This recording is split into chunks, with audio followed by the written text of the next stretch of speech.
Hello everyone, आज शुरू करने वाले हैं हम क्लास 7 का चैप्टर 6 जिसका नाम क्या है, रेस्पिरेशन एंड ऑर्गेनिज्म। ठीक है, इसमें हम जो है रेस्पिरेशन में जो जो प्रोसेसेस इन्वॉल्व हैं वो सब पढ़ेंगे और रेस्पिरेशन क्यों हमारे लिए सर्वाइवल के लिए बहुत ज़्यादा ज़रूरी है ये सब पढ़ने वाले हैं।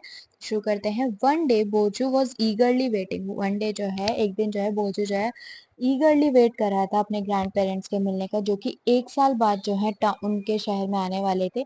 वो बहुत ज़्यादा हरी मतलब बहुत ज़्यादा जल्दी में था क्योंकि वो उनको जो है रिसीव करने जाने वाला था बस स्टॉप पे। तो वो बस स्टॉप तक जो है भागता हुआ जाता है एंड जो है बस स्टॉप में जो है कुछ ही मिनट्स में जो है पहुंच जाता है। He was breathing rapidly. वो जो है तेज तेज सांसें ले रहा होता है। जैसे उसकी ग्रैंड मदर पूछते हैं कि वो इतने फास्ट क्यों ब्रीथ कर रहा है। बोजो उनको बताता है कि वो कैसा था, वो पूरे रास्ते जो है यहाँ पे भागते हुए आया। लेकिन उसके दिमाग में क्वेश्चन आया, but the question got stuck in his mind. He wondered, उसने सोचा क्यों रनिंग की वजह से जो है ब्रीदिंग फास्ट हो जाती है। वही वंडर्ड, उसने सोचा why running makes a person breathe faster. Running की वजह से एक इंसान जो है फास्टर ब्रीथ क्यों करने लगता है। द आंसर टू बोजोस क्वेश्चन, इसका जो आंसर है वो किसमें है आपका। अगर हमें ये पता हो कि हम ब्रीथ करते क्यों है तो हमें इसका आंसर मिल जाएगा। ब्रीदिंग जो है एक पार्ट है आपके रेस्पिरेशन का, और हम जो है अब रेस्पिरेशन के बारे में इसमें पढ़ने वाले हैं आज। सबसे पहले आपका टॉपिक आता है व्हाई डू वी रेस्पायर। ठीक है, हम क्यों रेस्पायर करते हैं। आपने चैप्टर 2 में पढ़ा जितने भी ऑर्गेनिज्म है, जितने भी स्मॉल जितने भी लिविंग ऑर्गेनिज्म वो किससे बने होते हैं, small microscopic units called cells. जितने भी ऑर्गेनिज्म वो जो है सेल से बने होते हैं। ठीक है, एक सेल जो है एक small structural and functional unit है एक ऑर्गेनिज्म की। ठीक है, ये आपको पता होना चाहिए। What is a cell. Cell जो है एक ऑर्गेनिज्म की सबसे छोटी यूनिट मानी जाती है, सबसे छोटी स्ट्रक्चर और फंक्शन यूनिट। हर सेल जो होता है, each cell of an organism perform certain function. हर सेल जो है कोई ना कोई फंक्शन परफॉर्म करता है, जैसे कि न्यूट्रिशन प्रोवाइड करना, ट्रांसपोर्ट करना चीजों को इधर से उधर बॉडी में, एक्सक्रीशन करना, वेस्ट को बाहर निकालना है, रिप्रोड्यूस करने में। तो परफॉर्म दीज फंक्शन, इन सभी फंक्शंस को परफॉर्म करने के लिए सेल को क्या चाहिए, एनर्जी चाहिए। ठीक है, अब energy when we are eating, sleeping और रीडिंग, हम कोई भी काम कर रहे हैं, चाहे हम पढ़ रहे हैं, चाहे हम खाना खा रहे हैं, चाहे हम सो रहे हैं, हमें क्या चाहिए उन सबको काम करने के लिए, एनर्जी चाहिए। But where does this energy come from. तो ये एनर्जी जो है आपकी आती कहाँ से। अब आपने ये बहुत पहले क्लासेस में भी पढ़ा होगा, जूनियर क्लासेस में, जो एनर्जी हमें वो किससे मिलती है, खाने से मिलती है। कैन यू से why your parents insist that you should eat regularly. क्या आप बता सकते हैं आपके पेरेंट्स क्यों बोलते हैं कि भाई आपको खाना टाइम से खाना चाहिए, रेगुलरली खाना चाहिए, सुबह शाम दोपहर खाना चाहिए। ऐसा क्यों होता है। ऐसा इसलिए होता है, जो फूड आप खाते हैं उसमें जो है एनर्जी स्टोर्ड रहती है। ठीक है, जो कि कब रिलीज होती है, आपकी रेस्पिरेशन के वक्त। द फूड है स्टोर्ड एनर्जी, फूड के अंदर जो एनर्जी स्टोर रहती है जो कि रेस्पिरेशन के वक्त रिलीज होती है। ओके, अब आता है देयरफॉर, इसी वजह से जितने भी लिविंग ऑर्गेनिजम्स है वो रेस्पायर करते हैं to get energy from food. ठीक है, लिविंग ऑर्गेनिज्म जो है रेस्पायर करते हैं एनर्जी लेने के लिए, किससे, खाने से। ड्यूरिंग ब्रीदिंग, जब हम ब्रीदिंग प्रोसेस जो है उसमें हम क्या करते हैं, वी ब्रीद इन एयर, हम जो है अंदर एयर लेते हैं और एयर के अंदर हमारा क्या प्रेजेंट होती है, ऑक्सीजन। ऑक्सीजन ही हमारे लिए जो है बहुत जरूरी होती है। You know that air contain oxygen. And जब हम ब्रीद आउट करते हैं, जब हम एयर को बाहर निकालते हैं, वो किस में भरपूर होती है, उसमें क्या ज्यादा मात्रा में होता है, कार्बन डाइऑक्साइड। क्योंकि जो एयर के अंदर ऑक्सीजन थी, वैसे तो एयर के अंदर ऑक्सीजन और कार्बन डाइऑक्साइड दोनों गई है, लेकिन हमने जो जो भी उसके अंदर ऑक्सीजन प्रेजेंट थी वो हमने सारी ले ली है, और क्या बाहर निकाला है हमने उसके अंदर से, carbon dioxide. The air we breathe in, जो एयर हम ब्रीद इन करते हैं वो जो है सारे बॉडी पार्ट्स तक जो है ट्रांसपोर्ट होती है, अल्टीमेटली हर सेल तक वो पहुंच जाती है। इन द सेल्स, अब जो सेल्स है, ऑक्सीजन क्या हेल्प करेगी वहां पे, ऑक्सीजन जो है हेल्प करेगी break down of food. In the cells, oxygen जो आपकी मदद करती है एयर के अंदर, oxygen the air helps in the break down of food. जो प्रोसेस है, ये जो प्रोसेस है ब्रेक डाउन होना फूड का in the cell with release of energy, खाने का टूटना और एनर्जी का रिलीज होना, इसे हम सेलुलर रेस्पिरेशन बोलते हैं। सेलुलर रेस्पिरेशन जो है सभी ऑर्गेनिजम्स के सेल्स में टेक प्लेस होती है। ठीक है, इन द सेल, सेल के अंदर जो फूड है हमारा, ग्लूकोज, वो ब्रोकन डाउन होता है, वो टूटेगा into carbon dioxide and water using oxygen. ठीक है, यहाँ पे इक्वेशन लिखी हुई है आपकी, ग्लूकोज है आपका, ग्लूकोज को आप केमिकल फॉर्मूला क्या है, C6H12 O6 सिंबॉलिक, ठीक है। In the presence of oxygen है तो वो किस में ब्रेक डाउन हो रहा है आपका, कार्बन डाइऑक्साइड और पानी में, और एनर्जी क्या हो रही है उसकी, रिलीज हो रही है, ठीक है। फूड का टूटना कार्बन डाइऑक्साइड और वाटर में और एनर्जी का रिलीज होना साथ में in the presence of oxygen is called when breakdown of glucose occur in with the user. अगर वहां पे ऑक्सीजन का यूज हो रहा है ब्रेकडाउन ऑफ फूड में तो हम उसको जो है एरोबिक रेस्पिरेशन बोलते हैं, ठीक है। अगर फूड कैन ऑल्सो, आपको जो फूड है वो जो है ब्रेक डाउन हो सकता है without the presence of oxygen, that is your absence of oxygen, तो उस रेस्पिरेशन को हम एनारोबिक रेस्पिरेशन बोलते हैं। और जब जब भी ब्रेक डाउन ऑफ फूड होगा तो आपके एनर्जी भी क्या होगी, रिलीज होगी, ओके।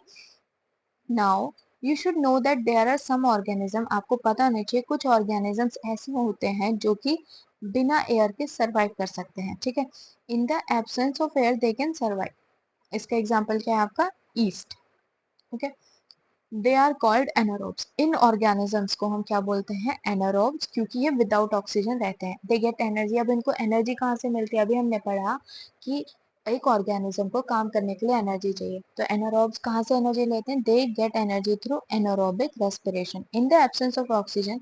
इनके अंदर क्या होता है, जब ऑक्सीजन की एब्सेंस होगी ग्लूकोज किस में ब्रेक डाउन होगा, यहाँ पे ग्लूकोज है, एब्सेंस ऑफ ऑक्सीजन है तो वो अल्कोहल, कार्बन डाइऑक्साइड और एनर्जी में ब्रेक डाउन होगा, ठीक है। एनर्जी तो उसको मिल रही है सर्वाइवल के लिए, इन सब में ब्रेक डाउन होगा।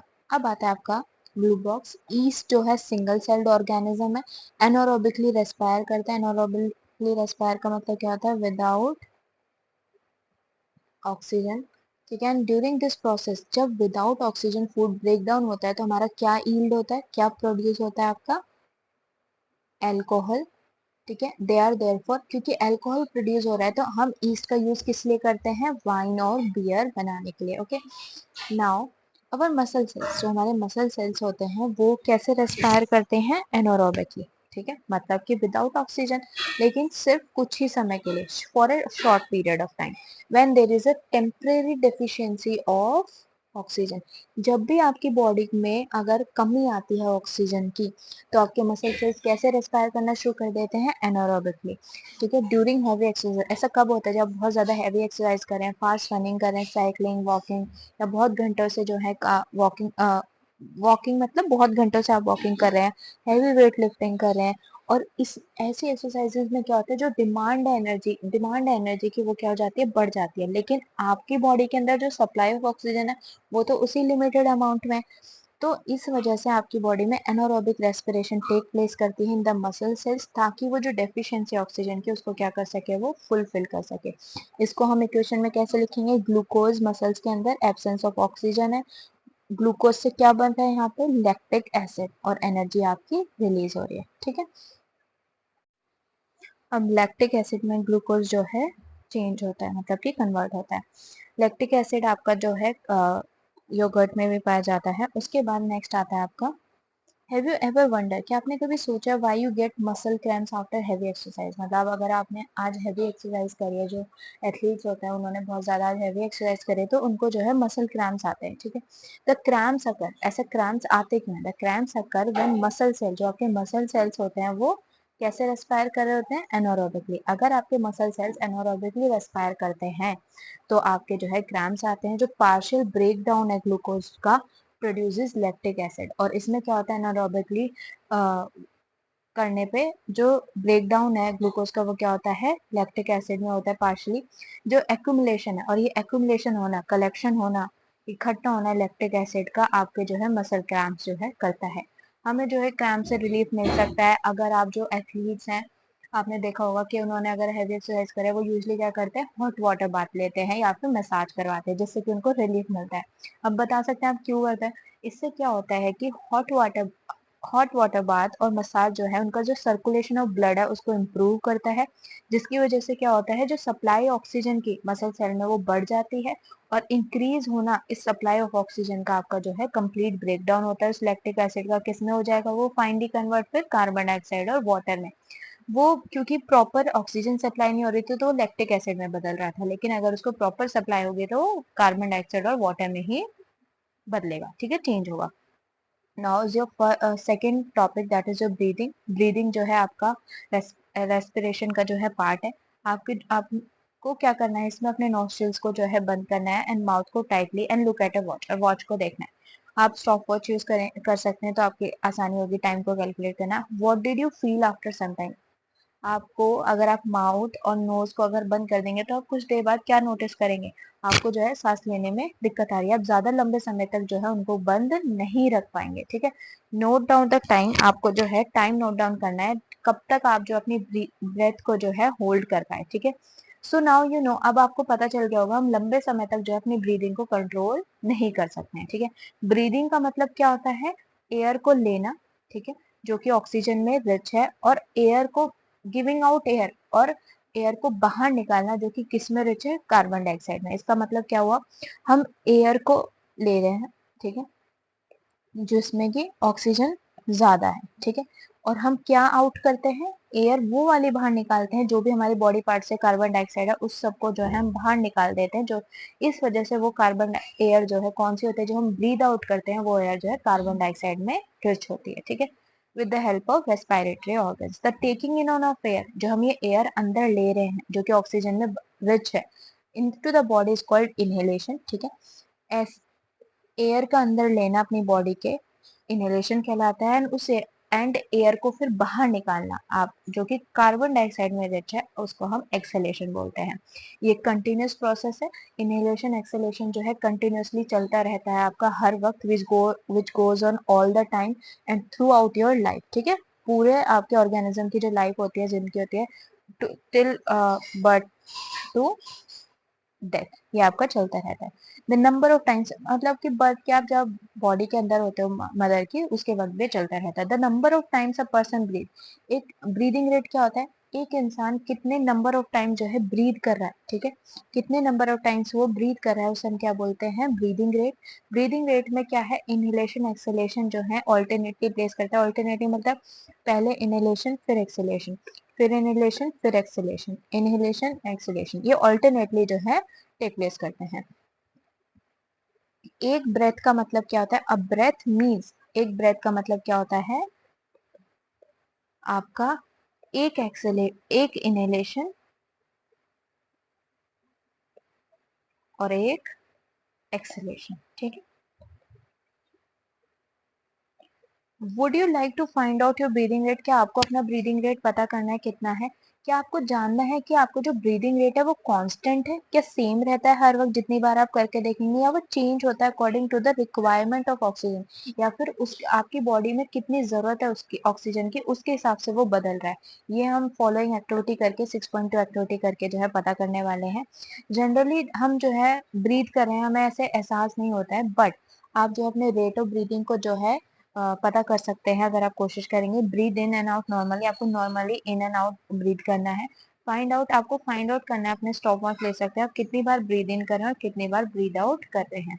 क्या आप हर बार आपने जो करके देखा, ये नंबर ऑफ इनहेल और नंबर ऑफ एक्सहेल जो है वो सेम थे, and count your breathing rate, number of breaths पर minute after brisk walk and after running. आपको क्या करना है, एक नॉर्मल वॉक के बाद और रनिंग के बाद आपको जो है अपना ब्रीदिंग रेट जो है मेजर करना है। Record your breathing rate as soon as you finish and also after complete rest. इन्होंने बोला आपको वॉकिंग के बाद और रनिंग के बाद एंड आपको फिर जो है आप एक बार जो है कंप्लीट रेस्ट ले रहे हैं, उसके बाद आपको जो है ये रिकॉर्ड करना है ब्रीदिंग रेट। ठीक है, टेबुलेट योर फंडिंग, आपको जो है टेबल जो है इसमें फिल करनी है।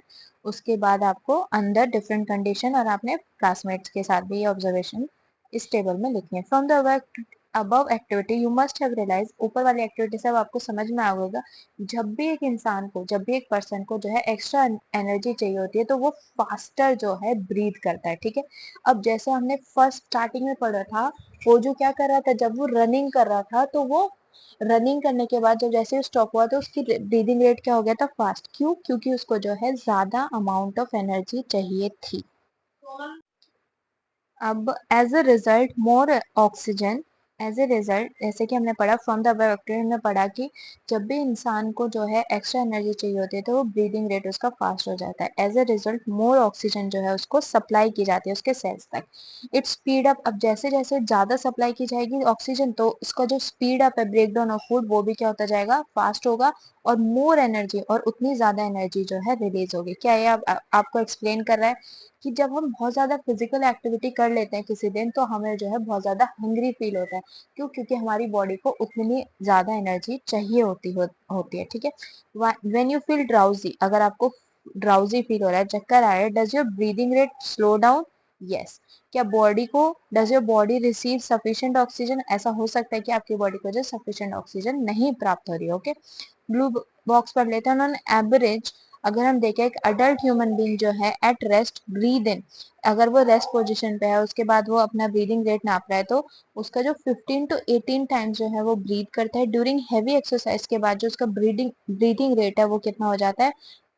Increase up to 25 times per minute, ठीक है। जब हम एक्सरसाइज करते हैं, not only do we breathe fast, सिर्फ हम उस वक्त फास्ट ब्रीदिंग नहीं कर रहे हैं, हम टेक डीप ब्रेथ, हम लंबी सांसें भी लेते हैं ताकि हम ज्यादा ऑक्सीजन जो है क्या कर सके? इनहेल कर सके। Okay, now is your activity 6.3। आपको यहाँ पे जो है कुछ पिक्चर्स दिखाई हुई है वेरियस एक्टिविटी जो कि नॉर्मल एक डे में होती हैं। यहाँ पे कपड़े धो रही है एक लेडी, यहाँ पे एक बंदा पर्सन जो है सो रहा है, ये वॉकिंग कर रहे हैं, ये डांसिंग कर रही है आपकी लड़की, डांसिंग, वॉकिंग, ये आपका स्टडी कर रहा है और ये आपका लेबर वर्क कर रहा है। ओके, अब आता है कैन यू से इन विच एक्टिविटी, आप क्या बता सकते हैं इनमें से कौन सी एक्टिविटी में जो है rate of breathing rate will be slowest and in which it will be the fastest? इसमें से कौन से एक्टिविटी में जो है यहाँ पे स्लीप कर रहा है, यहाँ पे जो है ब्रीथ रेट जो है स्लो होगा, ठीक है। और उसके बाद डांसिंग में एंड लेबर में क्या होगा आपका? ये रेट फास्ट होगा। Okay, now assign number to the pictures in order of increasing rate of breathing according to your experience. अपने एक्सपीरियंस के अकॉर्डिंग आपको जो है इनको नंबर देना है। हम स्लो से शुरू करते हैं, ठीक है। सबसे स्लो आपका इसका होगा, ठीक है। सेकंड आपका जो स्टडी कर रहा है उसका हो सकता है। थर्ड आपका जो है किसका होगा? ये जो कपड़े धो रही है। फोर्थ आपका क्या होगा? वॉक करने वाले का। फिफ्थ क्या होगा आपका? आपका फिफ्थ और सिक्स यहाँ पे जो है डांसिंग और लेबर वाले में आप किसी को भी डिनोट कर सकते हैं क्योंकि लेबर वाला जैसे अप एंड डाउन कर रहा है तो उसमें भी रेट आपका इंक्रीज रहता है। Okay, how do we breathe, अब हम ब्रीथ जो है करते कैसे हैं, ठीक है। अब जैसे कि हम नॉर्मली बोल सकते हैं हम तो नाक से सांस लेते हैं, तो हम उसके बारे में एक बार डिटेल में पढ़ लेते हैं। Let us now learn about the mechanism of breathing. Normally हम क्या करते हैं? We take in air through our nostrils, हम अपने नोस्ट्रल से जो है एयर को अंदर लेते हैं। व्हेन वी इनहेल एयर, जब हम इनहेल करते हैं इस एयर को, ये जो हमारे नोस्ट्रल से पास होके कहाँ जाती है? नेसल कैविटी में। From the nasal cavity air जो हमारे कहाँ तक पहुंचेगी? Firstly nostrils, then nasal cavity. Third is your lungs throughout the windpipe. Lungs are present in the chest cavity. Lungs कहाँ पे present होते हैं? आपके chest cavity में. This cavity is surrounded by ribs on the sides. आपकी जो chest cavity है वो किससे protected रहती है? Ribs से.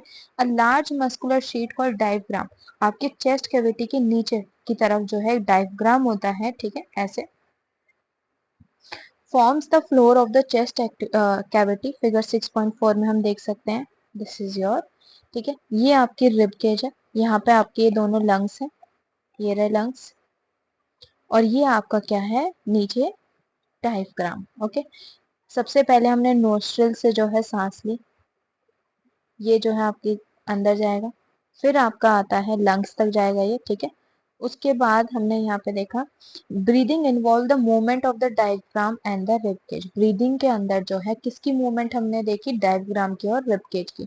जब हम इनहेल करते हैं, दैट इज योर, हम जब एयर को अंदर ले रहे हैं हमारे रिब्स जो है ऊपर move up and outward, and diaphragm जो है हमारा नीचे की तरफ आएगा, ठीक है। The movement increases space in are chest cavity, क्योंकि वो ऊपर जा रही है, दैट मीन्स आपका जो चेस्ट कैविटी है वो क्या हो रही है? इंक्रीज हो रही है, ठीक है। तो इससे क्या हो जाता है? आपका स्पेस जो है क्रिएट हो रहा है चेस्ट कैविटी के अंदर, एयर जो है लंग्स के अंदर चली जाती है and the air rushes into the lungs. The lungs get, और लंग्स के अंदर जो है हवा भर जाती है ड्यूरिंग एक्सेलेशन। लेकिन एक्सेलेशन के वक्त क्या होता है? आपकी रिब्स जो है नीचे आ जाती हैं, that is your inverts, while diaphragm क्या करेगा? आपका अप मूव करेगा at to its former position. जिसकी वजह से चेस्ट कैविटी का जो साइज है वो रिड्यूस होगा एंड एयर आपकी जो है बाहर निकाली जाएगी लंग्स से। दीज मूवमेंट, ये जो मूवमेंट्स है हमारी बॉडी में, कैन बी फेल्ट इजिली। अगर आप नॉर्मली चाहें तो आप इनको इजिली फील कर सकते हैं। Take a deep breath, keep your palm on the abdomen and feel the movement. आप कैसे कर सकते हैं? डीप ब्रेथ लीजिए, अपना पाम जो है एब्डोमेन पे रखिए और अपने मूवमेंट को जो है एब्डोमेन की फील करिए। आपको दिखेगा कि जब आप इनहेल कर रहे हैं आपकी चेस्ट अप आउटवर्ड आ रही है और जब आप एक्सहेल कर रहे हैं तो वो इनवर्ड जा रही है। ठीक है, आफ्टर हैविंग लर्न दैट, ये लर्न करने के बाद ड्यूरिंग ब्रीदिंग चेंज होता है हमारा चेस्ट कैविटी के साइज में। क्योंकि वो ऊपर आती है, आउटवर्ड आती है, तो चेस्ट कैविटी में साइज इंक्रीज हो जाता है, एयर आसानी से अंदर चली जाती है। Children got involve in the chest expansion competition. ठीक है, चेस्ट एक्सपेंशन होता है। Everyone was boosting that she he could expand it to the maximum. क्या हुआ कि अब जैसे हम बच्चे जो है कंपटीशन करने लग गए। Children got involve in the chest test कि कौन जो है ज्यादा एक्सपेंड कर सकता है अपने चेस्ट को। एवरीवन वाज बूस्टिंग, हर कोई कह रहा है कि मैं कर सकता हूँ, मैं कर सकता हूँ। How about doing this activity in the class, आप ये भी कर सकते हैं, आप अपनी क्लासमेट के साथ ये एक्टिविटी अपनी क्लास में कर सकते हैं। Now your blue box, smoking damages lung. अगर हम स्मोक करते हैं, सिगरेट पीना आपके लंग्स के लिए हार्मफुल रहता है। दैट क्योंकि वो आपके जो लंग्स होते हैं उनको डैमेज करता है, खराब करता है। स्मोकिंग जो है कैंसर से भी लिंक्ड है, स्मोकिंग की वजह से आपको कैंसर भी हो सकता है, इसलिए आपको इसको अवॉइड करना चाहिए। एक पिक्चर पढ़ लेते हैं पहले। ये हमारा नेसल पैसेज नॉस्ट्रल से, ठीक है, फिर ओरल कैविटी आ जाती है आपकी, फेरनेक्स, ट्रैकिया आपका, और ये हमारे लंग्स, रिब्स, हमने अभी पढ़ा रिब्स जो है आउटवर्ड आएंगे तो एयर इनहेलेशन के वक्त ये आउटवर्ड आते हैं और डायग्राम डाउन जाता है। ठीक है, वहीं एक्सेलेशन के वक्त रिब्स जो है इनवर्ड जाएंगे और डायग्राम आउटवर्ड आएगा। ठीक है, ड्यूरिंग इनहेलेशन एंड एक्सेलेशन जो है इनका जो साइज जो है चेंज होता है। इनहेलेशन में जो है रिब्स एक्सपेंड एंड एक्सेलेशन में वो नॉर्मल साइज हो जाते हैं। ठीक है, रिब्स जो है आउटवर्ड मूव करते हैं। Okay, now again is your blue box, the air around us has various type of unwanted particles। हमारे जो चारों ओर एयर है उसमें बहुत सारे अनवांटेड पार्टिकल्स हैं जो कि नहीं होने चाहिए, जैसे स्मोक, डस्ट, पोलन्स एक्सेट्रा। जब हम इस एयर को इनहेल करते हैं, ये जो पार्टिकल्स हैं हमारे हेयर, जो हमारी नोज के अंदर हेयर प्रेजेंट होते हैं उनके अंदर स्टक हो जाते हैं, ट्रैप हो जाते हैं इन are nasal cavity. However sometime ये पार्टिकल जो हैं उन हेयर से निकल जाते हैं हमारे अंदर चले जाते हैं। दे में दिस में irritate the lining of the cavity, जिसकी वजह से हमारी नोज में कैविटी में क्या होती है, इरिटेशन होती है। As a result which we sneeze, और हम स्नीज मतलब कि छींकते हैं। स्नीजिंग जो है क्या करता है, हम जब जैसे ही छींकते हैं तो हमारे जो पार्टिकल्स वो अंदर गए थे वो क्या होते हैं, एकदम से बाहर आते हैं। स्नीजिंग एक्सपेल्स, एक्सपेल्स मतलब आउट करती है वो उनको फॉरेन पार्टिकल्स को from the inhaled air and a dust free clean air जो हमारी बॉडी के अंदर जाती है। टेक केयर, जब आप स्नीज करते हैं तो आपको अपनी नोज को जो है कवर रखना चाहिए, ताकि जो फॉरेन पार्टिकल्स आपने इनहेल करे हैं, सॉरी एक्सपेल करे हैं, when you sneeze you should cover your nose so that the foreign particles आप एक्सपेल कर रहे हैं वो कोई दूसरा इंसान जो है इनहेल ना कर ले। Okay, now is your activity 6.4, take a deep breath. एक डीप ब्रेथ लीजिए। Measure the size of the chest with the measuring tape, आपको जो है अपनी चेस्ट का साइज मेजर करना है। Record your observation in table 6.2। Major the size of the chest again when expanded and indicate which class में show the maximum expansion. आपको फिर नोट करना है कि कौन सा क्लासमेट सबसे ज्यादा एक्सपेंशन शो कर पा रहा है। We can understand the mechanism of breathing by a simple model. ठीक है, सिंपल मॉडल से हम इसको समझ सकते हैं। ये इसकी पिक्चर है इनहेलेशन की। आपको जो है डीप जो है ब्रीथ करना है, एयर जो है आपकी बॉडी के अंदर जाएगी। रिब्स जो है ऐसा कब होता है, रिब्स आपकी जो है आउटवर्ड मूव करती हैं, स्पेस जो है क्या हो जाता है आपका इंक्रीज हो जाता है, और डायफ्राम जो है डाउन मूव करता है, मतलब कि यहाँ पे आ जाता है वो। ठीक है, अब आता है एक्टिविटी 6.5। आपको जो है एक वाइड प्लास्टिक बॉटल लेनी है, उसका बॉटम जो है रिमूव करना है। Get a Y shaped glass और प्लास्टिक ट्यूब। ठीक है, make a hole in the lid so that the tube में पास थ्रू है, उसमें जो है ट्यूब पास हो सके। To the forked end of the tube fix two deflated balloons, आपको जो है उसमें फिक्स कर देना है। And introduce the tube into the bottle as shown in figure 6.7। 6.7 ये रही पिक्चर आपकी। ठीक है, आपको जो है क्या करना है, ये प्लास्टिक बॉटल लेनी, ये प्लास्टिक बॉटल थी इसकी। ठीक है, यहाँ पे ये बंद है, यहाँ से इसको क्या कर देना है, रिमूव कर देना है। इसमें जो है ये आपको फॉग टाइप, यहाँ पे आपको 2 बैलून्स लेने हैं। देखो ये रहा। वापस से take a wide plastic bottle, एक चौड़ी वाली जो मोटी बॉटल होती है प्लास्टिक, वो लेनी है, उसका बॉटम जो है रिमूव कर देना है। वाई शेप्ड ग्लास या प्लास्टिक ट्यूब लेनी है, ठीक है, ऐसे वाई शेप्ड ट्यूब लेनी है, ग्लास मिल जाए। Make a hole in the lid so that the tube में पास थ्रू। आपको जो है उस ट्यूब में जो है क्या करना है, होल कर देना है, ठीक है, यहाँ पे होल कर दिया हमने ताकि उसमें जो है ढक्कन जा सके। To the forked end of the tube to, यहाँ पे जो है आपको बैलून्स फिक्स करने हैं। बैलून्स फिक्स करने के बाद introduce the tube into the bottle, इसको जो है यहाँ पे बॉटल में, इसको जो है बॉटल में बंद कर देना। Now cap the bottle, seal it to make it air tight. To the open base of the bottle tie a thin rubber या plastic sheet, large rubber band से। अब क्या करना है, to understand the expansion of the lungs pull the rubber sheet from the base downward. एक minute, sorry, यहाँ पे आप ये देखो बैलून्स है, प्लास्टिक बॉटल ये आपकी हो गई, उसके बाद ये आपकी रबर शीट हो गई, ठीक है, जिससे ये प्रोटेक्टेड रहेगा।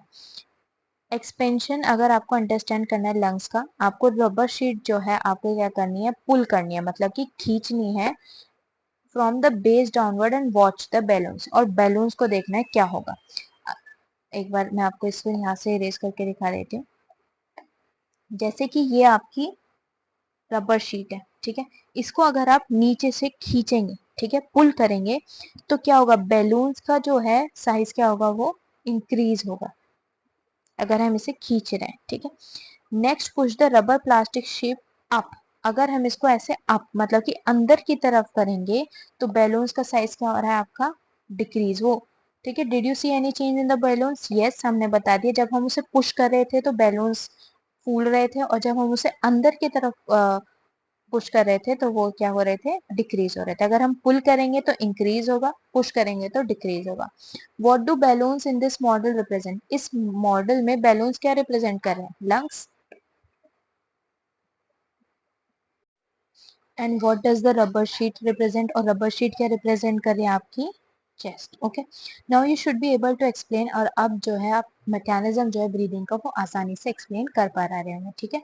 जब हम पुल करेंगे रबर शीट को, तो आपके जो लंग्स है वो साइज उनका बढ़ेगा, वहीं अगर हम उसे पुश सॉरी पुश करेंगे तो उनका साइज डिक्रीज हो जाएगा। Why do we breathe out? अब हमें जो ब्रीद इन कर रहे हैं तो हमें आउट करने की क्या जरूरत है, ठीक है।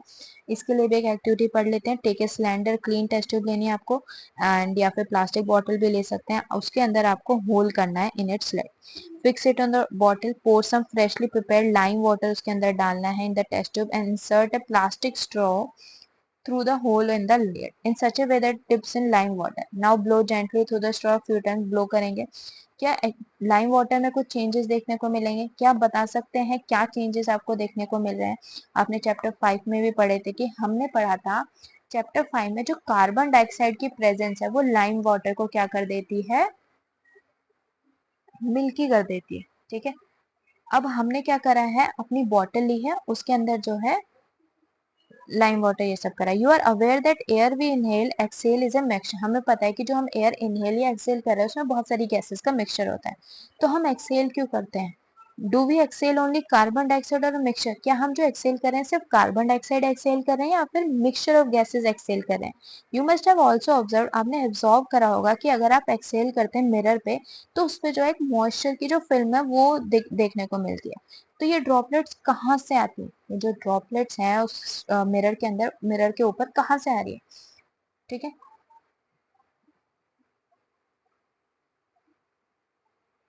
इसमें मैं आपको बता देती हूँ, यहाँ पे पहले तो जो यहाँ पे मैंने बता दिया, जब हम उसमें एक्सेल करेंगे तो लाइम वाटर जो आपका मिल्की हो जाएगा, जिससे हमें पता चलता है कि हमारी जो एयर हम ब्रीद आउट कर रहे हैं वो क्या है, उसके अंदर कार्बन डाइऑक्साइड है, ठीक है। कार्बन डाइऑक्साइड हमारी बॉडी को जरूरत नहीं होती, तो इसलिए हम उसको जो है एक्सेल करते हैं, क्योंकि उसमें बहुत सारी गैसेज होती है जो कि हमारी बॉडी के लिए नीडेड नहीं है, ठीक है। अब ये समझ में आ गया। Breathe for better life, regular traditional breathing exercise that is a pranayama can increase the capacity of lungs to take in more air. अगर हम रोज डेली प्राणायाम करें तो हमारी जो लंग्स की कैपेसिटी है एयर को लेने की वो बढ़ सकती है, और मोर ऑक्सीजन जो आपकी बॉडी सेल्स तक पहुंच सकता है, जिसकी वजह से आपकी एनर्जी का रिलीज भी क्या होगा, ज्यादा होगा। ओके, ये आपका वो आपका मिल्की वाला था लाइम वाटर। यहाँ पे आपने एक टेस्ट ट्यूब ली, यहाँ पे एक स्ट्रॉ डाला, इसमें जब स्ट्रॉ में आप ब्लो करेंगे तो आपका लाइम वाटर मिल्की टर्न हो जाएगा। Okay, the percentage of oxygen carbon dioxide in inhaled and exhaled, जब हम इनहेल कर रहे हैं ऑक्सीजन को तो उसमें 21% ऑक्सीजन है और 0.04% कार्बन डाइऑक्साइड है, लेकिन जो हम एक्सहेल करते हैं उसमें 16.4% ऑक्सीजन और 4.4, मतलब हम बहुत ज्यादा, जो हमारी हमारी बॉडी के अंदर भी जो कार्बन डाइऑक्साइड प्रोड्यूस हो रही है कहीं पार्ट्स में, उसको भी हम बाहर साथ में निकाल देते हैं। ओके, अब आता है, हमने ह्यूमंस के बारे में पढ़ लिया, ब्रीदिंग प्रोसेस कैसे था। अब आते हैं ब्रीदिंग इन अदर एनिमल्स, जानवरों में जो है कैसे ब्रीदिंग प्रोसेस होता है। Animals such as elephant, lion, cow, goat, frog, lizard, snake, birds have lungs in their chest cavity like the human beings. इन सब जानवरों के तो वैसे ही जैसे हमारे चेस्ट कैविटी होती है, इनके अंदर भी वैसे ही है। How do other organism breathe, लेकिन जो और ऑर्गेनिज्म है वो कैसे ब्रीथ करते हैं, क्या उनके पास भी लंग्स होते हैं जैसे ह्यूमन बींग्स के पास है। सबसे पहले पढ़ेंगे हम कॉकरोच के बारे में। कॉकरोच जो है, कॉकरोच है small opening on the sides of its body, ठीक है, छोटी छोटी सी उसके साइड में ओपनिंग्स होती हैं।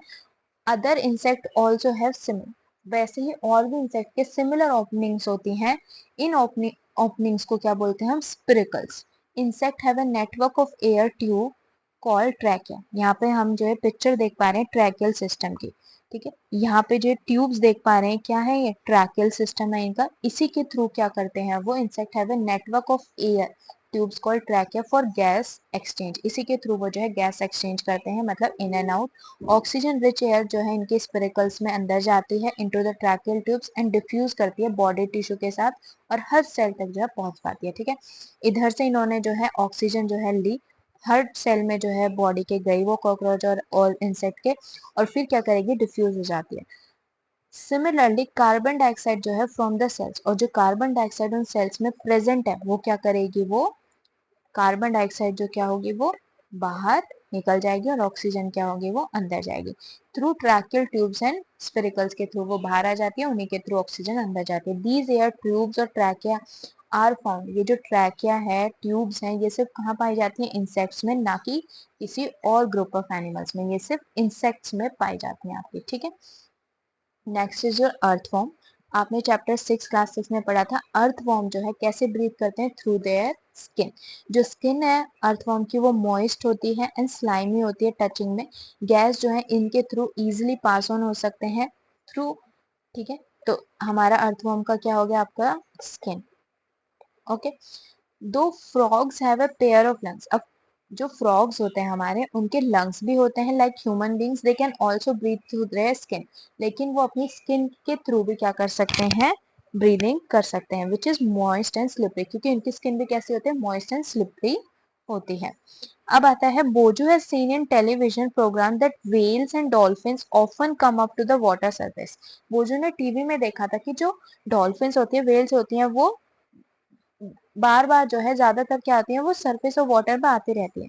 And they even release a fountain of water, और वो जो है थ्रू दे ब्लो होल वो क्या करते हैं, फाउंटेन ऑफ वाटर जो है बाहर निकालती हैं। ऐसा वो क्यों करते हैं, वो जो है सरफेस ऑफ वाटर पे आती है ऑक्सीजन लेने के लिए, ठीक है, और जो है उस पानी के थ्रू जो है कार्बन डाइऑक्साइड बाहर निकाल देती हैं। ओके, अब आता है ब्रीदिंग अंडर वाटर। यहाँ पे भी हम पढ़ पाएंगे पानी के अंदर रहने वाले जानवर जो है कैसे सांस लेते हैं। Can we breathe and survive in water, क्या हम सांस ले सकते हैं पानी में और वहां पे सर्वाइव कर पाएंगे, ह्यूमन बींग्स तो नहीं सर्वाइव कर पाएंगे। Okay, there are many organism, लेकिन बहुत सारे ऑर्गेनिज्म ऐसे हैं जो कि पानी के अंदर रहते हैं और सर्वाइव कर रहे हैं, तो वो कैसे ब्रीथ करते हैं। You have study in class 6, हमने क्लास 6 में पढ़ा था कि फिश के पास क्या होते हैं, गिल्स होते हैं जो कि उनको हेल्प करते हैं ऑक्सीजन लेने के लिए, ऑक्सीजन जो पानी में डिसॉल्व होती है उसी को वो लेते हैं। गिल्स जो है प्रोजेक्शंस होती हैं ऑफ द स्किन, ठीक है, यहाँ पे आपको इस पिक्चर में देख पा रहा होगा, स्किन के ऊपर जो है ऐसी प्रोजेक्शंस हैं, ठीक है। You may wonder how gills help in breathing, कैसे हेल्प करें। गिल्स जो है well supplied with blood cells, इनमें जो है बहुत सारी ब्लड वेसल्स होती हैं जो कि एक्सचेंज ऑफ गैसेस में मदद करती है। क्या प्लांट्स भी रेस्पायर करते हैं? बिल्कुल करते हैं। हमने फोटोसिंथेसिस प्रोसेस पढ़ा है, ठीक है। हमने स्टोमेटा के बारे में पढ़ा है। स्टोमेटा क्या है? एक गैसेस एक्सचेंज प्लेस है। लाइक अदर लिविंग ऑर्गेनिज्म, जैसे कि सभी लिविंग ऑर्गेनिज्म रेस्पायर करते हैं, वैसे प्लांट्स भी जो है अपने सर्वाइवल के लिए क्या करते हैं? रेस्पायर करते हैं। दे ऑल्सो टेक इन, वो भी क्या करते हैं? ऑक्सीजन लेते हैं एयर से और कार्बन डाइऑक्साइड क्या करते हैं? बाहर निकालते हैं। हमने क्या पढ़ा ह्यूमन बींग्स के बारे में? ह्यूमन बींग्स क्या करते हैं? एयर, सॉरी, ऑक्सीजन इन और CO2 बाहर। वही प्लांट्स इसका ठीक उल्टा करते हैं। वो क्या करते हैं? They also take in oxygen, वो भी जो है ऑक्सीजन ले रहे हैं एयर से और कार्बन डाइऑक्साइड बाहर दे रहे हैं। In the cells oxygen is use to break down glucose into carbon dioxide. Cells के अंदर उनकी जो ऑक्सीजन है वो क्या करेगी? उस उनके अंदर जो ग्लूकोज है उसको तोड़ेगी कार्बन डाइऑक्साइड में और वाटर में, जैसे कि और ऑर्गेनिजम्स में करा था। इन प्लांट्स हर पार्ट जो है इंडिपेंडेंटली जो है ऑक्सीजन लेता है एयर से और कार्बन डाइऑक्साइड बाहर देता है। आप चैप्टर 1 में ऑलरेडी पढ़ चुके हैं कि जो प्लांट्स होते हैं उनके पास टाइनी पोर्स होते हैं जिन्हें स्टोमेटा बोलते हैं, जो कि ऑक्सीजन और कार्बन डाइऑक्साइड के एक्सचेंज में मदद करते हैं। पहली wants to know whether roots which are underground also take in oxygen। पहली जानना चाहते हैं जो रूट्स होते हैं प्लांट्स की, क्या वो भी ऑक्सीजन लेती हैं? Yes. Okay, if so how, कैसे? जो जो ऑक्सीजन जो है सॉइल के अंदर प्रेजेंट होती है, रूट्स उस ऑक्सीजन को जो है लेती हैं और एस्पायर करती हैं। Okay, like all other living cell जो होते हैं प्लांट्स के, जैसे जितने भी लिविंग सेल्स होते हैं, चाहे वो प्लांट्स हो या अदर लिविंग ऑर्गेनिज्म हो, वो जो है जो रूट सेल्स होते हैं वो उनको भी ऑक्सीजन चाहिए एनर्जी जनरेट करने के लिए। रूट्स जो है एयर, जो एयर सॉइल की पार्टिकल्स के एयर स्पेस के बीच में होती है उसको जो है लेते हैं, जैसे इस पिक्चर में दिखाया हुआ है। ये हमारे रूट्स एयर है, ठीक है। ये सॉइल के बीच सॉइल पार्टिकल्स है और यहाँ पे क्या होती है? आपकी ऑक्सीजन प्रेजेंट होती है, ठीक है। ये एयर स्पेसेस में ऑक्सीजन प्रेजेंट होते हैं, यहीं से रूट जो है एयर को एब्जॉर्ब करते हैं। Can you guess what would happen if a potted plant is over watered? क्या आप बता सकते हैं कि अगर हम प्लांट को जो है ओवर वाटर, मतलब बहुत ज्यादा पानी दे दो तो क्या होगा? अगर हम उसको ओवर वाटर कर देंगे तो जो एयर स्पेस है ना उसमें क्या हो जाएगा? पानी भर जाएगा, ठीक है, और ऑक्सीजन नहीं होगी तो वो रेस्पायर नहीं कर पाएगा। इन दिस चैप्टर आपने जो है रेस्पायरेशन इन एक के बारे में पढ़ा, जो कि एक बहुत इंपॉर्टेंट बायोलॉजिकल प्रोसेस है। हर लिविंग ऑर्गेनिज्म को जो है रेस्पायर की जरूरत पड़ती है क्योंकि उन्हें एनर्जी चाहिए अपने सर्वाइवल के लिए। So this chapter is done. Okay, thank you so much for listening the video. Please like and subscribe to